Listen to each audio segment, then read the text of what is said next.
जिन्हें सपने देखना अच्छा लगता है उनके लिए रात छोटी पड़ जाती है और जिन्हें सपने पूरा करना अच्छा लगता है उनके लिए दिन छोटा पड़ जाता है। नमस्कार दोस्तों, मैं ज्योतिष आचार्य वासुदेव मिश्रा आपका अपने चैनल सत्य की खोज में हार्दिक अभिनंदन करता हूं।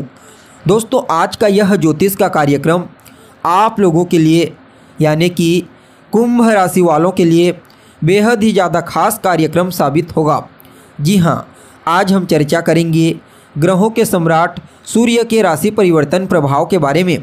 14 मार्च 2024 की दोपहर 12:40 पर भुवन भास्कर सूर्य अपनी वर्तमान शत्रु राशि यानी कि शनिदेव की मूल त्रिकोण राशि कुंभ राशि को छोड़कर अपने परम मित्र देवगुरु बृहस्पति की साधारण जलीय राशि मीन राशि में प्रवेश कर चुके हैं, जहां कि वो आने वाले 14 अप्रैल 2024 की शाम तक गोचर करेंगे।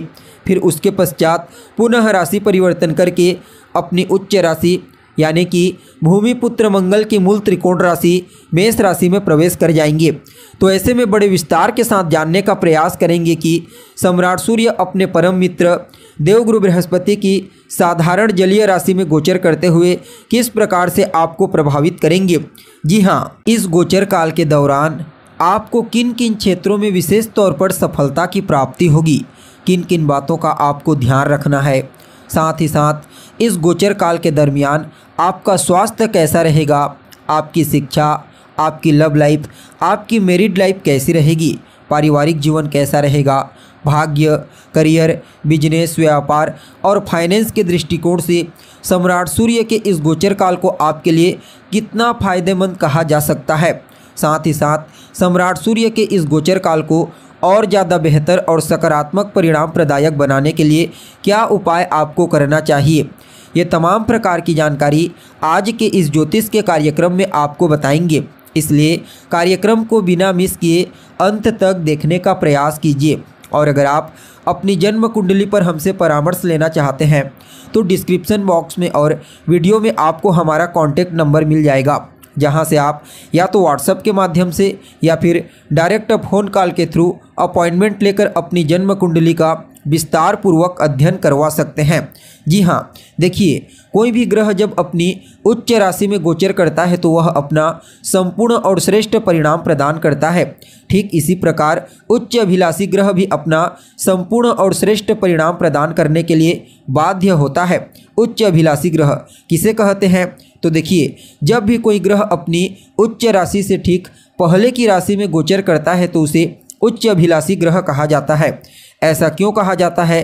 तो ऐसा इसलिए कहा जाता है क्योंकि वह ग्रह अपनी उच्च राशि में जाने की अभिलाषा रखता है, जिसके चलते उच्च अभिलाषी ग्रह भी ठीक उसी प्रकार से पावरफुल होता है जिस प्रकार वह अपनी उच्च राशि में होता है। अब यहाँ पर देखा जाए तो सम्राट सूर्य मीन राशि में उच्च अभिलाषी होकर के गोचर करेंगे। क्यों? क्योंकि मेष राशि में सूर्य उच्च के होते हैं और मेष राशि से जस्ट पहले की राशि मीन राशि होती है, इसलिए मीन राशि में सूर्य को उच्चाभिलाषी माना जाता है। तो ऐसे में सूर्य यहाँ पर ठीक उच्च के समान परिणाम प्रदान करने के लिए बाध्य होंगे। लेकिन अगर आप गोचर कुंडली की स्थिति को समझने का प्रयास करेंगे तो आपको पता चलेगा राहु पहले से ही मीन राशि में गोचर कर रहे हैं। फलतः जैसे ही सूर्य मीन राशि में आए वैसे ही राहु के प्रकोप में आकर ग्रहण योग से ग्रसित हो गए हैं। जी हाँ, मीन राशि में साल का पहला सूर्य ग्रहण लग चुका है, जिसके चलते सूर्य अपनी उच्च अभिलाषी क्षेत्र में गोचर करते हुए जितना श्रेष्ठ परिणाम आपको प्रदान कर सकते थे उतना श्रेष्ठ परिणाम प्रदान नहीं कर पाएंगे। लेकिन फिर भी कुछ मामलों में उनका प्रभाव अद्भुत तरीके से आपको प्राप्त होगा, क्योंकि देवगुरु बृहस्पति जो सूर्य और राहु इन दोनों के लिए डिस्पोजिटर ग्रह के रूप में कार्य कर रहे हैं। अभी बलवान अवस्था में सूर्य की उच्च राशि मेष राशि में गोचर कर रहे हैं। फलतः राहु और सूर्य इन दोनों को कुछ न कुछ मामलों में श्रेष्ठ परिणाम प्रदान करने के लिए बाध्य होना पड़ेगा। अब देखा जाए तो आप लोगों के लिए यानी कि कुंभ राशि वालों के लिए सूर्य का यह गोचर दूसरे भाव में हुआ है। यहाँ पर सूर्य आपके लिए सप्तम भाव के स्वामी बनकर दूसरे भाव में राहु के साथ युति बना करके गोचर करेंगे।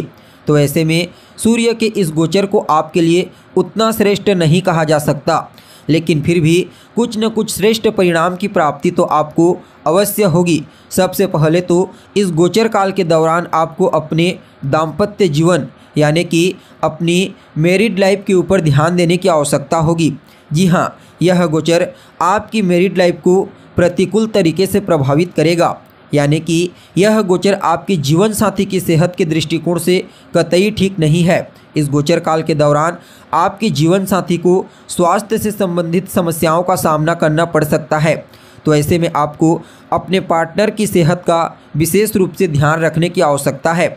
और कहीं न कहीं यह गोचर आपके लिए ऐसा साबित होगा जहां पर आप सत्य बोलेंगे, आप बिल्कुल सत्य बोलेंगे, इसमें कहीं कोई दो मत वाली बात नहीं है। लेकिन सामने वाले को आपकी बात कड़वी लगेगी, तो ऐसे में आपकी वाणी में मधुरता लाने का प्रयास आपको करना है। बाकी यह गोचर आपके लिए बढ़िया रहेगा। आर्थिक दृष्टिकोण से आपको मजबूती मिलने वाली है। विशेष रूप से अर्थ का लाभ आपको इस गोचर काल के दौरान देखने को मिलेगा। बस आपको अपने संबंधों में तालमेल बेहतर बनाने का प्रयास करना है, क्योंकि इस गोचर काल के दौरान आपके संबंधों में ही थोड़ी ज़्यादा समस्या दिखाई पड़ रही है। कार्य क्षेत्र में आपको किसी भी प्रकार से कोई बड़ी समस्या का सामना नहीं करना पड़ेगा, लेकिन फिर भी आपको इस गोचर काल के दौरान अपने कार्य क्षेत्र में संतुलन बना करके कार्य करने की आवश्यकता होगी। साथ ही साथ इस गोचर काल के दौरान अपने खान पान, अपने रहन सहन पर भी विशेष ध्यान दीजिए। मद्यपान, मांसाहार से जितना ज़्यादा हो सके दूरी बना लीजिए। मैं कहता हूं कि संकल्प लेकर के छोड़ ही दीजिए, अन्यथा मुसीबतें बढ़ सकती है। अगर आपको किसी कार्य में दुविधा महसूस हो रही है तो ऐसे में उस कार्य को अभी कुछ समय के लिए रोक दीजिए, यानी कि मत कीजिए। उस कार्य को करने से पहले अपने शुभ चिंतकों से यानी कि अपने बड़े बुजुर्गों से राय मशवरा कर लीजिए। यानी कि सूर्य का यह गोचर आपके जीवन में सावधानी बरतने वाला कहा जा सकता है। जी हाँ, अगर इस गोचर काल के दौरान आप अपनी वाणी पर नियंत्रण नहीं रखते हैं, अपने जीवन साथी की सेहत का ध्यान नहीं रखते हैं, कार्यस्थल पर तालमेल ठीक नहीं रखते हैं, तो फिर इस कंडीशन में आपको समस्याओं का सामना करना पड़ेगा। हालांकि एक बात मैं आपको बता दूं, अगर आपकी दिनचर्या पहले से ही ठीक है, भुवन भास्कर सूर्य को आप रोजाना अर्घ्य प्रदान करते हैं, उनकी आराधना करते हैं, तो फिर यह गोचर आपको ज़्यादा समस्या नहीं देगा। और जो लोग राजनीति के क्षेत्र में कार्यरत हैं, पॉलिटिशियन हैं, उनके लिए भी यह गोचर अत्यंत ही श्रेष्ठ कहा जा सकता है, क्योंकि उनकी वाणी बेहद ही ज़्यादा प्रभावशाली रहेगी। फलतः उनके मान सम्मान और उनकी यश कीर्ति में वृद्धि होगी। इसके साथ ही देखा जाए तो इस गोचर काल के दौरान आपको अपनी आँखों का ध्यान रखना है। आँखों से संबंधित समस्या हो सकती है, आँखों में जलन की शिकायत हो सकती है। सो अपने आँखों का ध्यान रखिए अपने खान पान के साथ। इसके अलावा पैतृक संपत्ति को लेकर के अगर कहीं कोई चिंता थी तो वह चिंता दूर होगी। पैतृक संपत्ति की प्राप्ति आपको होगी और कहीं ना कहीं देखा जाए तो यह जो समय है आपके जीवन में कुछ नए अवसर आपको प्रदान करेगा। कुल मिलाकर के देखा जाए तो आप सभी कुंभ राशि वालों के लिए सम्राट सूर्य का यह गोचर अत्यंत ही श्रेष्ठ साबित तो नहीं होगा, लेकिन फिर भी अगर आप मेहनत करते हैं, पुरुषार्थ करते हैं, चीज़ों में सावधानी बरतते हैं, तो आपके लिए यह समय अच्छे से व्यतीत हो जाएगा। रोजाना भुवन भास्कर सूर्य को अर्घ्य प्रदान कीजिए। अर्घ्य देने वाले जल में एक लाल रंग का पुष्प डाल करके उन्हें अर्घ्य प्रदान करें। रोजाना आदित्य हृदय स्तोत्र का पाठ करें और कहीं न कहीं लाल चंदन का तिलक अपने माथे पर लगाइए और सूर्योदय के बाद तक सोने से बचिए। अपने पिता का सम्मान कीजिए, यह गोचर शांति से गुजर जाएगा। तो दोस्तों, कैसी लगी आपको जानकारी? हमें उम्मीद है जानकारी आपको पसंद आई होगी। अगर जानकारी अच्छी लगे तो लाइक करें, शेयर करें और हमारे चैनल को सब्सक्राइब करें। आज के लिए बस इतना ही। फिर मुलाकात होगी एक नए और ताज़ा एपिसोड में। तब तक के लिए आप हमें इजाज़त दीजिए। नमस्कार।